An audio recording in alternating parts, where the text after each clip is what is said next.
katutubong wika sa pagpapaunlad ng... Ano nga ba ang kahalagahan ng wikang katutubo sa pagpapaunlad ng edukasyong pambansa? Ang wikang katutubo ay may mahalagang papel sa pagpapaunlad ng edukasyong pambansa. Ito ay nagsisilbing tulay sa pag-unawa at pagpapahalaga sa kultura at kasaysayan ng bawat rehiyon sa Pilipinas. Ang paggamit ng mga wikang katutubo sa edukasyon ay nagtataguyod ng inklusibong pag-aaral, nagpapalakas ng pagkakakilanlan ng mga mag-aaral, at nagbibigay daan sa mas epektibong pagkatuto. Papalakas ng pagkinanlan at kultura. Ang paggamit ng wikang katutubo sa edukasyon ay nagbibigay daan sa mga mag-aaral na maunawaan at mahalagaan ang kanilang sariling kultura at tradisyon. Sa pamamagitan ng kanilang sariling wika, mas madali nilang maunawaan ang mga konsepto at ideya na may ugnayan sa kanilang pamumuhay, paniniwala at kasaysayan. Ang paggamit ng wikang katutubo ay nagpapalakas ng kanilang pagkakakilanlan bilang mga mamayan ng kanilang rehiyon at ng buong bansa.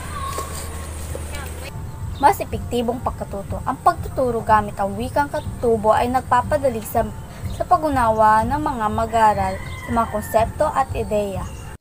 Kapag nagagamit nila ang kanilang sariling wika, mas madali nilang maproseso ang impormasyon at mas epektibo silang makapag-isip at makapag-aral. Ang paggamit ng wikang katutubo ay nagbibigay daan sa mas malalim na pag-unawa at mas matatag na pagkatuto. Pagpapalaganap ng inklusibong edukasyon. Ang paggamit ng wikang katutubo sa edukasyon ay nagtataguyod ng inklusibong pag-aaral.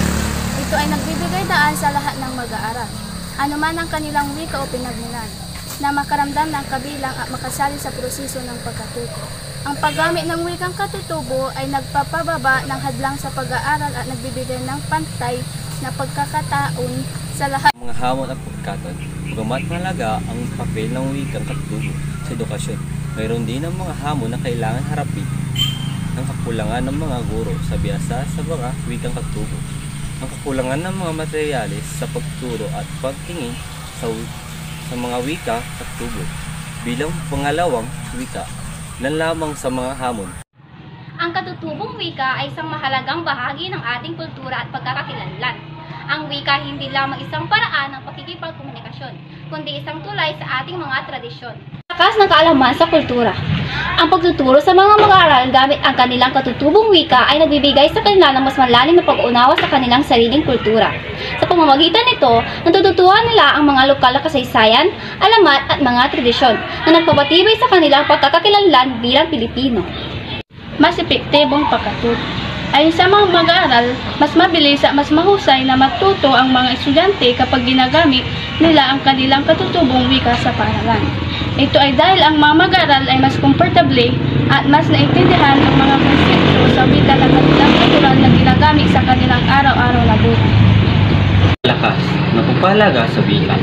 Ang pagtuturo ng mga katutubong wika ay hindi lamang nakatulong sa edukasyon, kundi nakakatulong din sa pagpapanatili ng mga wika na maaaring mawala sa paglipas ng panahon sa pamamagitan ng integrasyon nito sa curriculum. Nagkakaroon tayo ng oportunidad na manatili palaganap ang mga katutubong wika sa mga susunod na henerasyon. Unlad ng kritikal na pag-iisip. Ang pagkakaroon ng kaalaman sa katutubong wika ay tumutulong sa mga mag-aaral na mag-isip ng kritikal at malikhain. Ibang wika ay nagdadala ng iba't ibang pananaw at paraan ng pag-iisip na nagiging mahalaga sa holistic na pagkatuto.